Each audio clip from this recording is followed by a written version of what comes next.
It was all about leaning into what felt intuitively good, which is people like to be served, not sold. Hey, my name is Jenna Kutcher, and I am obsessed with all things business, marketing, numbers, and helping you to navigate both the messy and the magical seasons of this thing called life. I'm a small town mama who took a $300 camera, grew a successful photo biz, and now I work from home and run a 7-figure online business. I teach you the tried and true secrets to building a career you adore. Shy away from the real talk? No way. Money, hardship, growth, loss, and marketing are all topics we discuss here. Think of this as your one-stop shop for happy hour with a gal pal mixed with business school. Pull up a seat, make sure you're cozy, and get ready to be challenged and encouraged while you learn. This is the Goal Digger Podcast. Take a count. How many virtual events do you think you've attended in the last year and a half? From family social hours on Zoom to business networking opportunities through the screen. When the world stayed indoors, events moved online. And Bari Baumgardner has the strategies and the systems for hosting a profitable live event down to a science. Bari has been in the events business for 17 years, but in March 2020, she began producing virtual events and launched a tech company to create a truly immersive, interactive experience for hosts, for speakers, and for attendees. Let's put it this way. If you're in the event industry or you want to host an event for your brand in this new virtual landscape, Bari is the guide to help you do it seamlessly and with success. This conversation will cover event planning in the virtual world, how to take your in-person events online, and ways to leverage live events to create another income stream for your business. Here she is, my friend, Bari Baumgardner. New year, new goals, new podcast recommendations. Because if I know anything about you, it's that you love to work with earbuds in, listening to business advice and entrepreneurial secrets from the best of the best. So let me introduce you to my pal, John Lee Dumas, host of the hugely popular Entrepreneurs on Fire podcast. Each weekday, John features an interview with entrepreneurs changing the game and digs into topics that are interesting as they are actionable. How to start your own business during a global pandemic, how business schools set founders up for failure, and the secrets to scaling a business are just a few of those conversations that he's having over on EO Fire. Listen to Entrepreneurs on Fire wherever you get your podcasts. Thanks to Gusto for supporting the Goal Digger podcast. Gusto offers modern, easy payroll and benefits to small businesses across the country. They were even named Best Online Payroll by PC Mag. Get 3 months free when you run your first payroll at gusto.com/goaldigger. Okay, I am so excited about my guest today. I've actually asked her multiple times in person, hey, next time we get together, you have to come on my show. And I'm so excited that today is the day that I get to interview my friend Bari. Welcome to the Goal Digger podcast. Thank you, Jenna. I'm so excited to be here. We really have talked about this so many times, so it's great to be actually making it happen. Yes. And I have been so fortunate to get to work with you over the last few years at various events, which I'm sure we'll get into. But before we talk about events and virtual and in-person and all of those things, I would love to hear a little bit about your career journey. I've heard it in person when you're on stage, but man, your story, every time it just gives me goosebumps. So how did you get to where you are today? Well, thank you. Thank you. It's such a great question. I mean, kind of accidentally, like the way all good stories start, right? Yes. But, I was like the one in high school, I planned my prom, and I still, feel bad for all the kids at Bayside High School in Virginia Beach because they were subjected to my vision for like a Starry Night prom. I think I had them cut out like thousands of silver stars and hang them from the ceiling. Things like that. They probably never forgiven me for. And then in college, it was like always putting together the fundraisers and my sorority and that kind of thing and all the dances. So I was like always drawn to this concept of live event experiences and how awesome they can be. And then I went to a liberal arts school, went to William & Mary, and didn't even really know that like there was a whole world where all you could do was plan events. So when I found that out, like I kind of, again, lucked into it in my very first job. And it was for a trade association management company. And it was like every weekend they had an event. And so I was like the new recruit. So I ran reg desk all over the country. And it was my first exposure to the power of what a live conference or a live event can be. And, its ability to build community and its ability to transform people's lives with amazing content. And I just loved it. I literally was like, you can send me anywhere. I'd never been on a plane before that job, right? So it's like super exciting to, be flying all over the country and be exposed to different cities and exposed to different people. But I just got like a really quick education of what a live event can be, because I probably did like 30 events in that first year out of college. And then, those were nonprofit trade associations. When I ultimately ended up starting my own company, which was also a fluke, I was married to someone who his family business imploded. And I kind of saw the writing on the wall. I was like, when it imploded, he imploded. And I'm like, I don't think we're going to be able to pay our mortgage. Like, I need to do something until he gets back on his feet again. And so I started Sage out of a bedroom in my house. It was just sort of like a part-time thing and as luck would have it, one of my very first events was someone came to me and said, you really need to meet Bill Glazer and Dan Kennedy. And, for those of you who don't know, Bill and Dan run something called Glazer Kennedy Insider Circle, and they've sort of pioneered the information marketing movement. And so I kind of lucked into being right in the heart of that. And Jenna, this is really interesting. You'll get a kick out of this. The very first event that I went as an attendee to see if it would be a right fit, because we were kind of auditioning each other in a sense. And I remember like Dan Kennedy came out in like a sateen suit, like it was like satin on satin stripe with the satin on satin shirt that I think might have been red with the bolero. And of course the handlebar mustache and the cowboy boots. I'm like, where am I? I come from like corporate. I was like, where am I? And the content was like, what is this guy talking about? I remember the sign was kind of askew that was hung on the stage, and it was like cattywampus. I'm like, what are they thinking? Right? Like I would certainly fix that. And then they're talking about, I'll never forget this, that a book, Dan held up a paperback book and he said, what do you think you could sell this for? And they're like, the audience, like $8, da, da, da. And then he held up a hardback book and he's like, what do you think you could sell this for? And be like, $25, $50, $25. Then he held up like this tattered, spiral bound, like 200 page, or like huge monstrosity. And he's like, and what do you think you could sell this for?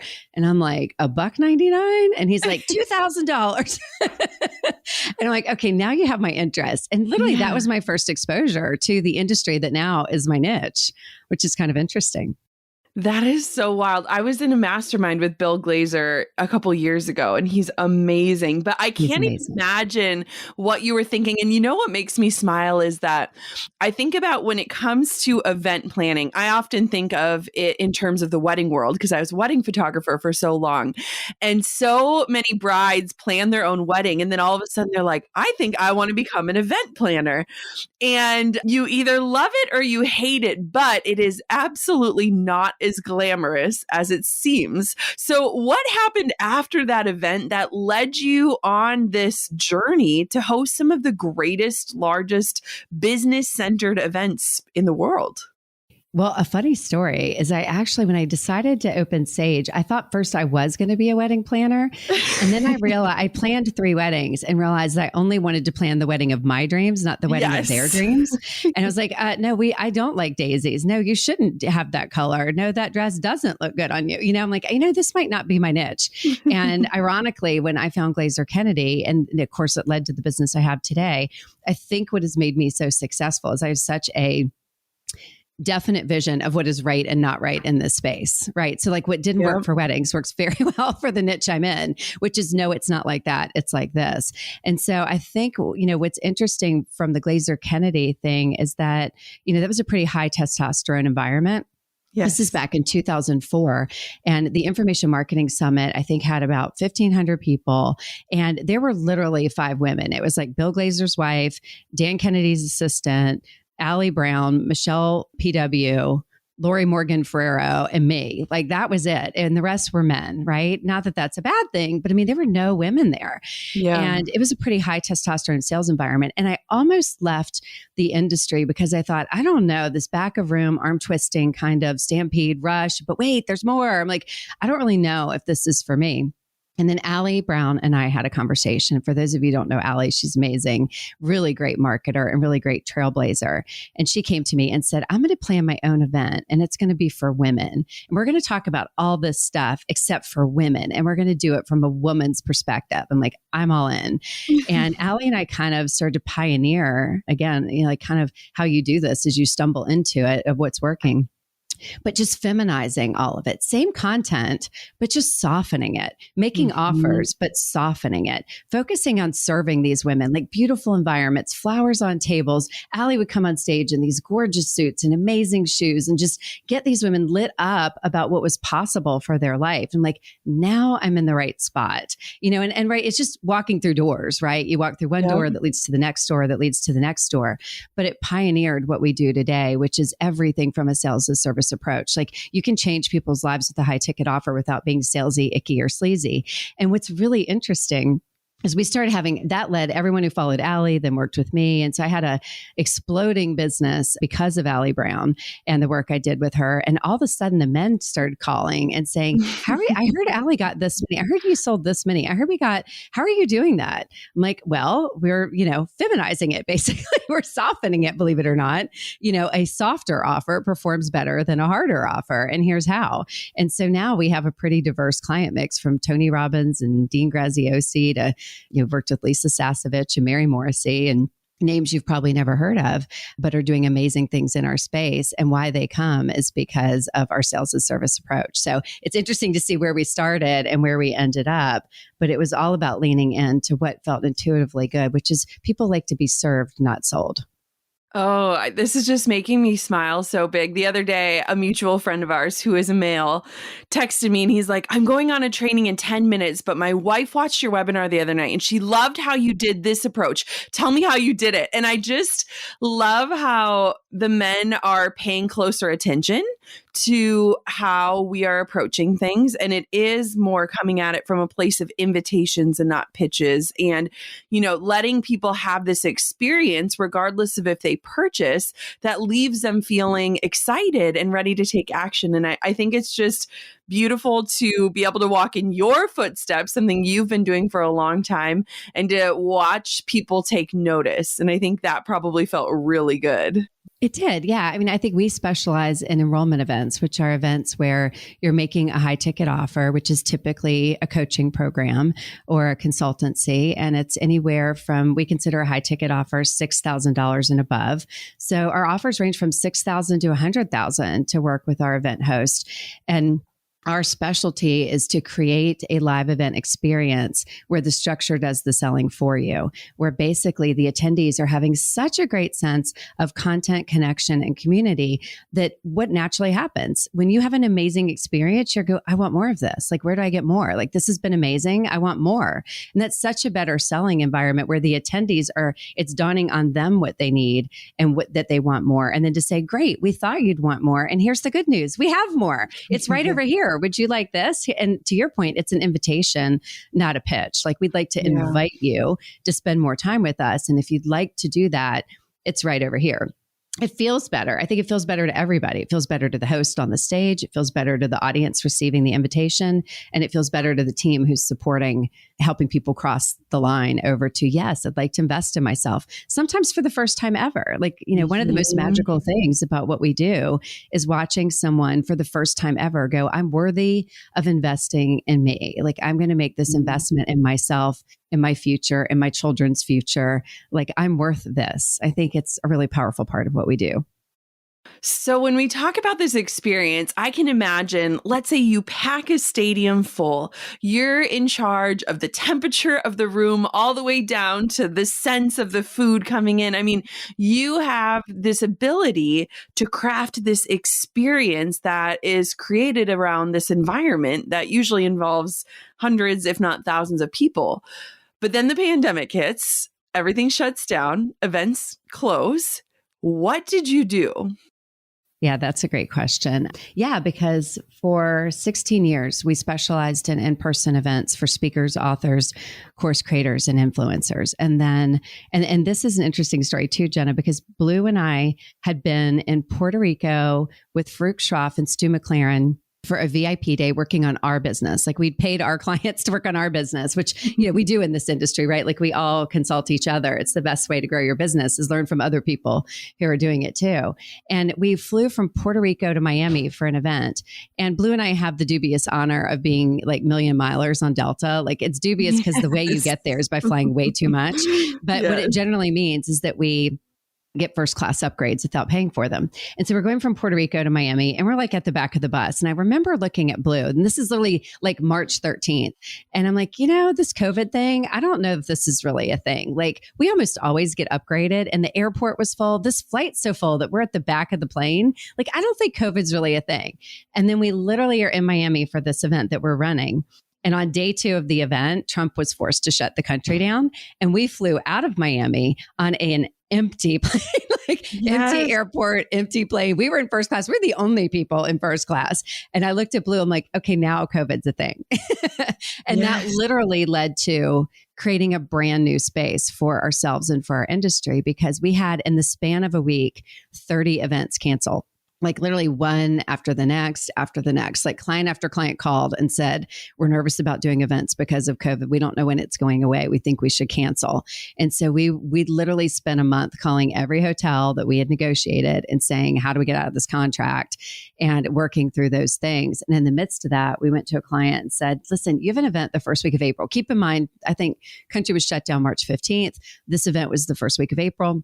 We go to a client, we said, listen, we have a team that's not working. I don't want to lay them off. We have an AV team with a warehouse full of equipment. Why don't we go in together and try a virtual event? Like, let's just see what happens. And luckily for us, this client, Dylan Frost, so appreciate him, said yes. And so what was fascinating, Jenna, is that this event had been solidly 300 people for 3 years. And that was what he wanted, a boutique, simple event. So 300 people for 3 years. In 2 weeks, we sprinted to create a virtual event. And overnight, it became 1,200 people. And for the first time, he had a global audience. It had always been a domestic US audience. He'd never even tried to have a global audience. When we announced the virtual event, 1,200 people, and a huge percentage were from around the globe, not just from around the country. Wow. The ability to pivot, I feel like pivot was the word of the year, but the ability to pivot that quickly, and also to kind of explore, well, how do we create an experience where people are coming from inside their homes and they're dealing with the uncertainty, they're dealing with distractions, they have their kids, their dogs, their spouses. But I also think it invited this incredible wave of accessibility for people who might not have been able to travel to live events before. What were some of the pros of switching to a more virtual landscape over the last year? I know there were a lot of challenges, but what were some of the pros? Yeah, it is such a great question. I mean, what I love about virtual events is that so many of our audiences feature a lot of amazing women who are moms, who are wives, who are entrepreneurs. Sometimes they have a full-time job and they're straddling trying to, have their first side hustle and go into being an entrepreneur. So bottom line, there's a lot of constraints on their time and on their money. And for the first time, they could attend a virtual event and a really amazing experience, not just a 3-day webinar or a 3-day Zoom meeting, but a true live event experience from their home, which meant that they didn't have to spend that money on a plane ticket. They didn't have to spend that money on a hotel, Uber, food at the hotel. They didn't have to barter with their spouse, because a 3-day event is really a 5-day event, right? Because you have to fly in and fly out. So 3 days is really 5 days that you're asking, your family to allow you to have on some level, right? And so all of a sudden they could say, listen, if you could just give me these 3 days to go into my home office or go into this corner of the kitchen or go into the living room, shut the door and be focused. I will still be there to make dinner. I will still be there to tuck the kids in. It just became easier for people to attend. And that's our moms, right? Who are a passion project for me, right? Like, if more people we can reach, more women, more moms, and give them the power to create their own economy. I always say, live events are changing the world one event, one attendee at a time. And I think of those people when I say that.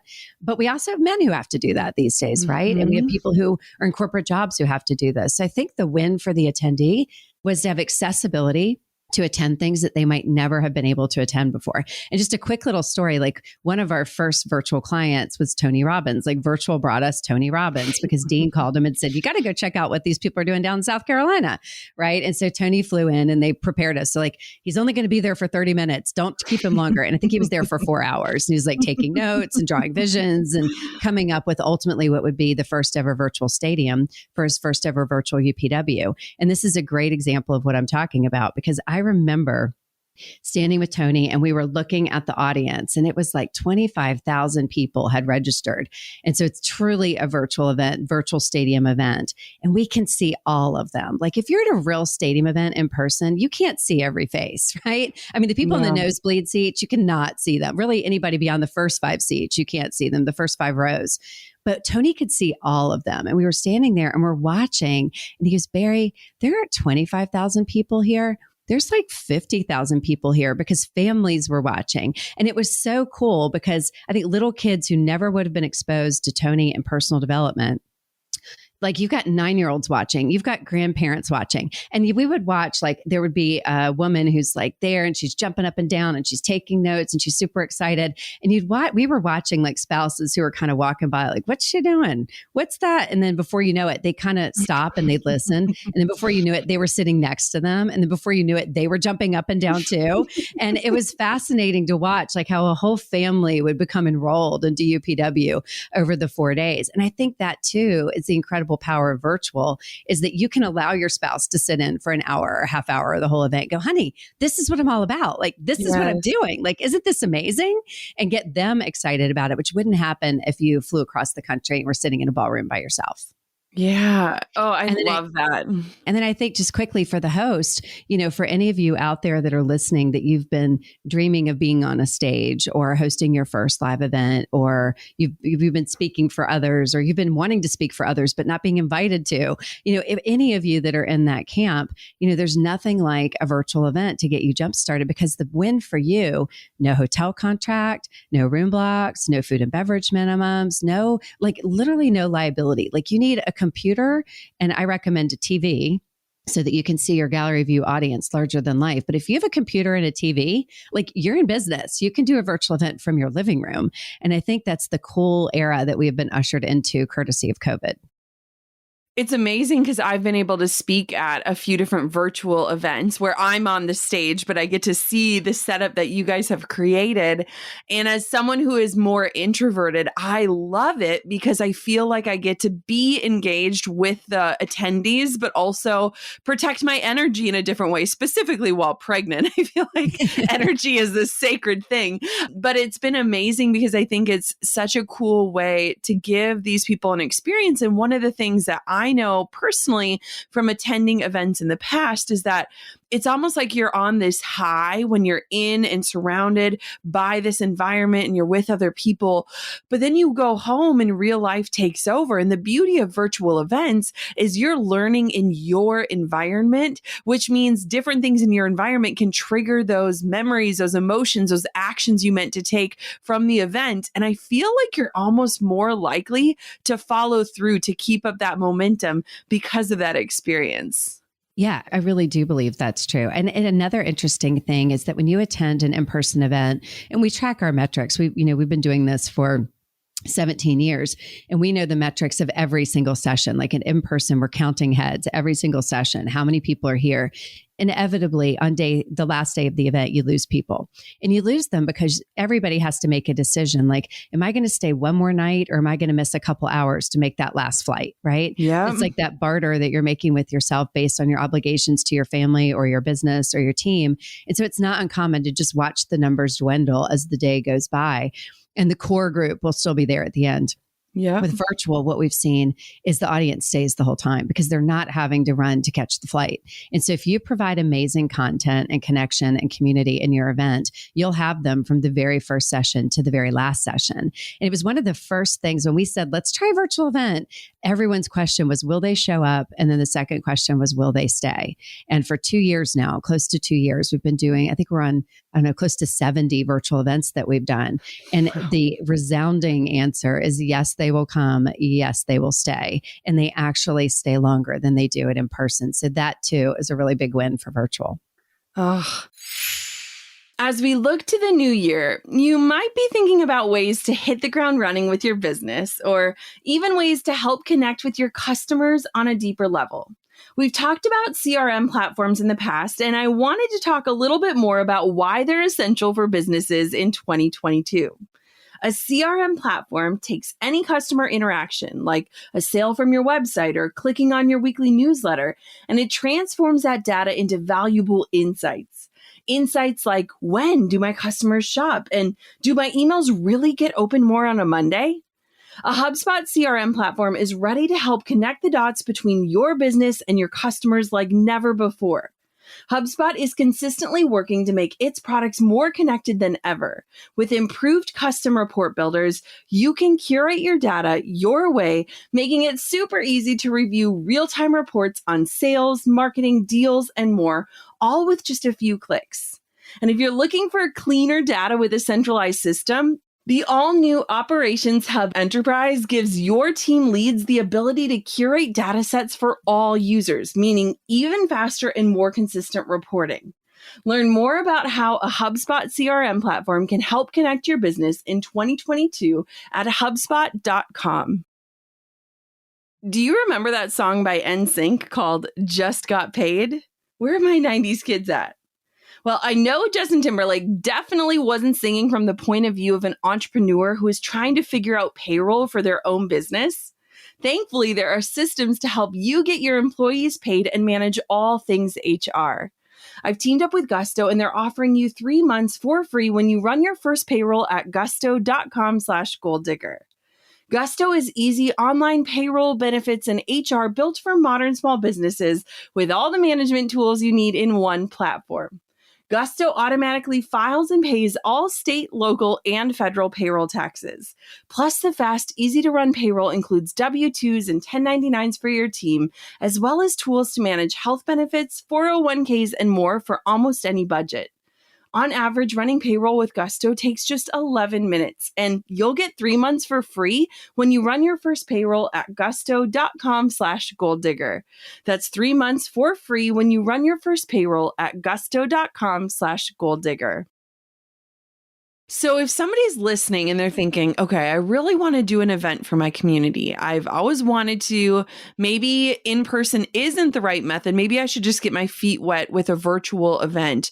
Where would you recommend starting? Like, where do you even begin figuring out what it's about or how to promote it or how to run it? Yeah, it's a great question. I think that the first thing is to know that you do not need a big list. You do not need a big studio. You do not need a big budget. You don't need a big production. Like really, when we talk about enrollment events, especially if you're out there and you really want to make your first coaching offer, I think one of the benefits for a virtual event is that you can launch a business virtually overnight and you don't need a huge list to do it. You need a committed following. You need to be clear on your message. You need to be clear on your right fit client, like who are you trying to serve? But if you're clear on those things, there's not a faster path to launching yourself and your business and coaching. Like you could literally dial for dollars for years selling one-on-one coaching, or you could have 1 3-day event, like sell for 3 days and serve for 362, which is what I love about the 3-day event model. And in a 3-day, we're generally recommending that on day 1, it's just content, connection, community. Like that's all you have to do. Serve, give them amazing content. So by the end of the day, they've had so many aha moments that they can't wait for day 2. They are fired up about the opportunity and about what's possible based on your unique ability to show them something that they couldn't see before. And then on day 2, you do more of that. And what ultimately is going to happen, and there's a tipping point in the afternoon of day 2 where they go from, I am so excited, I can't wait to start implementing, to, oh no, I have so many ideas, I'm scared to start implementing. There's too much. I don't know where to start. It feels overwhelming. And that's the tipping point to say, listen, I know you're in pain because we've opened up for you what's possible. And you want to do it, but you need guidance and you want more of what you're having here at this 3-day event. Here's the good news. You can have more. Join me for a year and we'll do this together. I mean, it's that simple of an invitation. And then you still have day 3. It's more connection, more content, more community, but you're moving them to decide to do something differently, commit to a timeline, celebrate that decision. And if in doing that, it makes you realize you need help and support, then join us in this program. Like that's the heart of a sales as a service offer in a 3-day. And that's the easy way to essentially launch a high ticket offer, whether it's $4,000, $6,000, $10,000, $25,000. And you can do that in an audience of 5, 50, 500, 5,000 or more. The structure's the same for our events that are 300 people as it is for events that are 30,000 people. And it's all based around serving the audience and then making the offer to them when they say, but wait, I would like more. You're like, no problem. We have more. It lives right over here. I invite you to spend the year with us. One of my favorite things that you keep saying, and I want for you to break it down because I know that so many people listening, if we were in a room and we said, how many of you love selling? I feel like we would hear crickets. So when you say sales is service, break that down for me. Walk me through it because the way that you think about it shifts so much for me. And I know it'll do the same for the listeners. Yeah, I think, it's funny. I quit the Girl Scouts when they told me I had to sell cookies. Like I was like, I love the little outfits, love the badges, love the activities, not so sure about selling cookies. Like I literally quit the Girl Scouts so I wouldn't have to sell cookies. So sales is not my DNA, but services. And so the aha moment for me in this industry was realizing that women specifically don't like to be sold. They like to be served. And ironically, neither do men. Like at the end of the day, human beings, human buyer psychology is when I feel really well served, I naturally want more of that. And when we can allow people, we can serve people by giving them amazing content. It's not a bait and switch. Like if you think about, you were asking about how do you get started? Let's say you have a small list and let's say that you do a podcast and let's say that you do a webinar. And at the end of the podcast and at the end of the webinar, you say, hey, by the way, I'm going to have a 3-day event where I'm going to go deeper on these topics. Would you like to join me? And you make it a reasonably priced ticket, like $47, $97. They come spend 3 days with you. And then over those 3 days, you serve. And then they inevitably say, I want more. And you say, great, I have more. Here's my coaching program. Would you like to join me? Like it really can be that simple. And it's the through line of the same content. Like whatever's your superpower, your unique ability, your zone of genius, the thing that you're really good at, you're good at that. You just give them the bait. And here's the thing. Don't tell them everything you know. Tell them what they need to know. If you run your webinars, your podcasts, and your live events that way, and the solid through line is a single message that all leads to your high ticket offer, that is sales as service. I'm going to serve you in my podcast. I'm going to serve you in my webinar. I'm going to serve you on Clubhouse. I'm going to serve you when I speak on stages. I'm going to serve you when I launch or when I do a challenge. I'm going to serve you in my course. It's the same content. It's just a deeper dive each level. So like podcast is less content than webinar. Webinar is less content than launch. Launch is less content than course.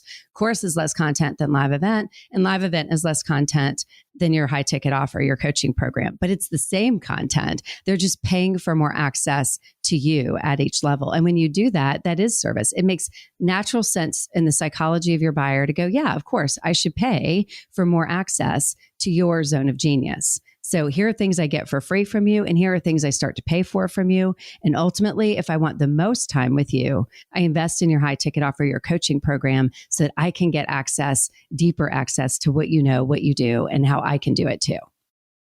Oh, that is such a mic drop moment. Like, let's just take that soundbite and play it for every female entrepreneur ever. So I want to know, what objections did you face? So you were so blessed in that your first client offered to shift from live to virtual, which got your feet in the door of virtual events. But I'm sure you've heard a lot of objections around virtual events. So what are the number 1, 2, or 3 objections, and how have you conquered them in the last 2 years? I think the first one is the world doesn't need another Zoom meeting, right? They'll say, oh, people are so tired of Zoom meetings. Nobody wants a Zoom meeting. And I think they're actually not wrong. And that's why it's so important that your virtual event be an experience. Like when we're marketing a virtual event, here's the thing. I think the same way that 9/11 changed the travel industry forever, right? Like it never was the same after 9/11. We got TSA, we got being willing to take off all of our clothes at check-in and, go rifle through our bags, do all the things in the name of safety. I think the same way that COVID has changed the events industry. And if we're being really honest, the events industry has kind of been the same forever. I mean, I've been doing this a long time. Like it was my first job out of college. I've been doing this a long time. And I can tell you trade shows look the same, events look the same. The content looks different based on the zone of genius of the speaker, but the events kind of look the same. It wasn't until COVID that we had a revolution in the events industry. And it's ushered in an era of innovation that we haven't seen before. And the benefit, if there's any silver lining of COVID, it's looking at the events world in a different way, at how we bring people together in a different way. So I really believe that in the future, when we talk about live events, the question will be, is it in person or virtual? Like the live event experience will encompass 2 things, in person and virtual. Which one will it be? I think you're going to see that event hosts are like, I love in person. These are my in-person dates. I love virtual. These are my virtual dates. I don't think hybrid's long for this world. It's a rabbit hole, but I would just say, don't think that's long for this world. But I think that the idea of an in-person and a virtual, or some hosts are like, I love in person. Other hosts are like, I love virtual. But the power of virtual, for all the reasons we've talked about here, it's not going away. So when you think of it that way, then you're like, how do I craft a virtual event experience? You don't have people saying, I think live events are dead. I think they've gotten really boring. No one's doing live events anymore. Like, no one says that. But with virtual, they're like, how long are virtual events going to last? I'm like, forever, just like in-person events, right? Like, I could listen to a concert on my phone. I still want to go to the concert in person. I could watch a movie in my media room and probably have a better experience. I still want to go to the movie theater. So I think the reality is, in-person event is a platform that make up live events. So the biggest thing that we have to overcome is changing people's thinking about what a virtual event experience can do. And the minute you do that, you create a true experience where there's interaction and immersion, where they're sent into breakouts, where they get to communicate with each other, where you spotlight them, where you take their questions, where you do interactive hot seating. All of a sudden, like, wow, this is just like an in-person event, only I can do it from my living room. You're like, yeah, isn't that awesome? Like, I really do think that's the secret. And what was different for us from the beginning, I think what made our virtual events more successful, there's like, I don't know, I've lost count, but like 50 different virtual event platforms that have come out of Silicon Valley in the last 2 years. But what makes Sage Events different is that we always looked at it from the perspective of the host first and the audience second. So you might have this, digital platform that's like, create your avatar, create a fake room, knock on a fake door, go into fake room, talk to another fake. It's like, I get overwhelmed just thinking about having to do all of that. But the benefit of virtual events, and again, for your audience, this is awesome, is you can do this on Zoom and it's free. I mean, it doesn't cost anything. And there are 350 million people a day on Zoom, not people who have a Zoom account, 350 million people a day on Zoom. So the great benefit of running your virtual event on Zoom is A, it's free. B, you can do it from a computer and a TV. And C, you can see your audience and they can see you. You can mute them and unmute them. You can send them into breakouts. You can make it interactive and immersive.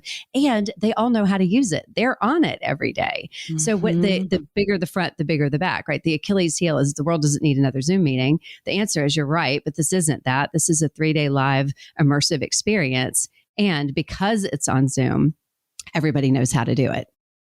So what would you say are non-negotiable elements for a successful virtual event as we go into 2022?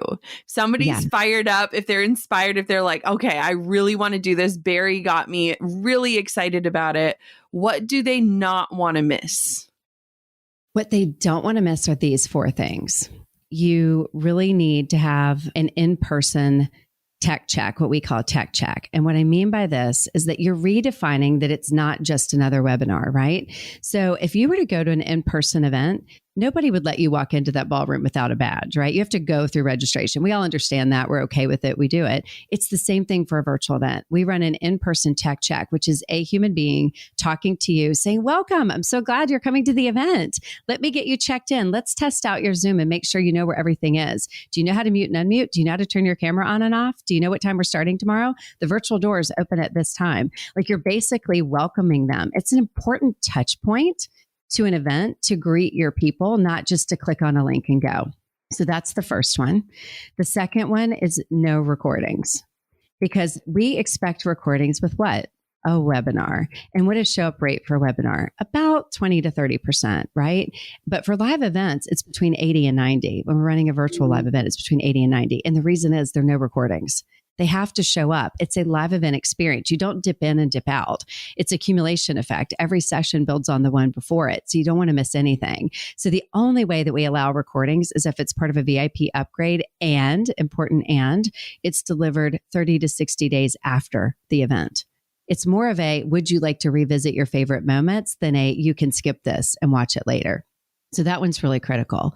And then the third is that we really like to gamify it, which is with the gamification. I like to think of it as funification. I think it's just like gamify feels like you're gaming the system. But at the end of the day, we're taking gamification tools and turning them into funification, which is having a leaderboard, giving them points, giving them rewards, giving them gifts for showing up on time. And it can be old school. Like you don't have to, you could use GamiPress to do this, but you don't have to. You literally could give them an exercise, have them post it in the event Facebook group, have your teenager or neighbor or a friend or a VA go through and take every name that posted a result, put it on a piece of paper, put that paper into a bowl and do a drawing and pull it from your virtual stage, right? Like it doesn't have to be high tech to be high touch, but I think that's really important. And then the fourth one is we send swag to every attendee. And here's why. It gets to them the week of the event. And we're trying to, if you think to the original point of this, is that we're trying to distinguish this from just another webinar or just another Zoom meeting. So when have you signed up for a webinar and had a knock on the door from the FedEx guy where they handed you a box or an envelope that had a bunch of gifts for you? Never. And that's the point. Like when you go to an in-person event, it's not uncommon to get swag at check-in, right? Like you get like a book or a notebook or a pen and a journal and the, guides and some gifts and whatever. So we do that same thing. You can do it flat swag in an envelope. You can do it in a box. The point is that it's sent to arrive the week of the event. It's the reminder to show up. There's a knock on the door where they hand you the gift. And I'll tell you what's going to happen. In your event Facebook group, they're going to start posting pictures of them getting those boxes or those envelopes and of them unboxing those boxes and envelopes, of them wearing the swag, of them holding the book up. It builds excitement and reciprocity for your event. And that's why people show up. You have to, in the space we're in right now, until this becomes more commonplace, which I know it will, you have to use those 4 tools to get people to show up. And then it's your job once they show up to get them to stay with amazing content, connection, and community. Oh my goodness. I feel like we just got an events masterclass. Thank you, Bari. What is something that you are excited for as we enter into this new year? What is something that you're thinking about or that's getting you out of bed in the morning? Yeah. So what I'm most excited for is that I really believe live events change the world one attendee at a time. And I think people have never needed community and connection the way they do today. I think we've had 2 years of no control, right? Like the messaging changes every day. The rules change every day. We're in lockdown. We're not in lockdown. We need a mask. We don't need a mask. We need a vaccine. We don't need a vaccine. Everything just feels really out of control around the world, right? And I think what we have the power to do, and by we, I mean you, Jenna, me, and any of your listeners out there that are speakers, authors, course creators, influencers who have a message that they want to share with their people, is that you have the ability to change their lives, right? You can do this with a digital platform. It's never been easier for you to do. And they are waiting for you.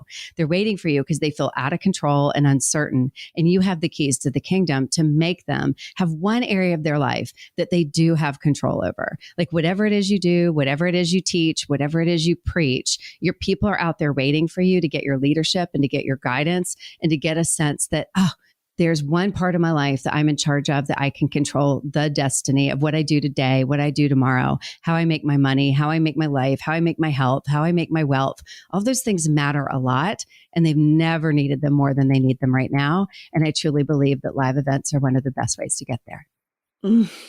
Bari, where can everybody connect with you, learn more about Sage, do an event with you, or just be a student of the work that you do? How can they experience all of that? Where can they find you? Well, thank you for asking. If I were better, I'd be doing a podcast. Like, I don't. The easiest way, honestly, we regularly run an event called The Virtual Event on Virtual Events. So we run that a couple times a year. And it's one of the easiest ways to figure out in a quick 3-day exactly what we do and how we do it. Like, we believe we change events, one attendee at a time, one host at a time. And so the virtual events on Virtual Events is TVE live. And it is one of the easiest ways to just figure out the model, right? Super simple. We don't hold anything back because there's more than enough to go around. And so that's an easy way to figure out the live event model, how to reverse engineer a high ticket offer, and how to easily make it from a sales as service approach from the stage that doesn't feel icky, salesy, or sleazy. So where do they find that? Blue, I'm going to rely on Blue, who's flashing something at me on the camera, but because I don't have my glasses on, I can't read it. Hi, Blue. Real host moment. Blue's the marketer in the family. TVE.live. Go team go. There you go. TVE.live.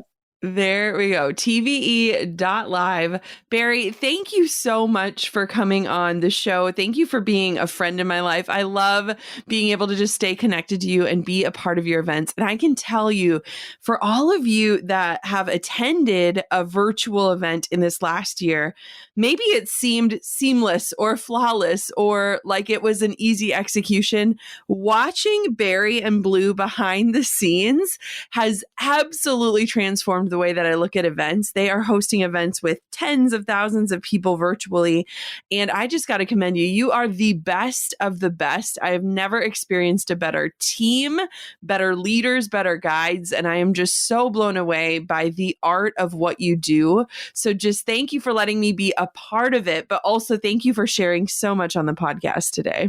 Oh, well, thank you, Jenna. Well, I just love you. And I have to say, like, right back at you, like every experience I have with you, I'm just blown away by your authenticity and your ability to connect with any audience and just do it in a way that is so real and so lovable. Every time I read any blog you do, I'm just like, I literally will be like, I'm just going to dip into Jenna time for a second, right? And it literally changes my whole perspective on the world. So I just want to thank you for who you are and how you show up and how you model friendship and leadership and content creation and just making the world a better place.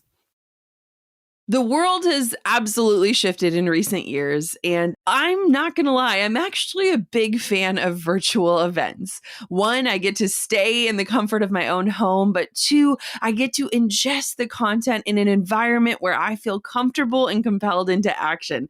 Plus, I get to put my babies to bed at night and snuggle them in the morning. I hope today leaves you feeling inspired and excited about this idea of hosting your own virtual event, or better yet, attending one of Bari's events. I can tell you there is no one in the business like her. Having worked behind the scenes with her, I am just blown away by how she has broken this all down to a science that is focused on selling as a service. I hope today leaves you feeling inspired and excited. Maybe in this new year, it'll be the first time you host your own event. Whatever you have in store, I am so excited to see exactly what it is and how you show up and serve the world. Thank you so much for listening to another episode of the Goal Digger Podcast. Until next time, keep on digging your biggest goals. I'm over here giving you a virtual high five because you just finished another episode of the Goal Digger Podcast. Did that go by way too fast for anyone else? If you want more, head over to goaldiggerpodcast.com for show notes and all the discount codes from today's sponsors. And if you're looking for a new crew of movers and shakers like you to bounce ideas and ask questions, be sure to join my exclusive community for Goal Diggers on Facebook. The link's waiting for you at goaldiggerpodcast.com.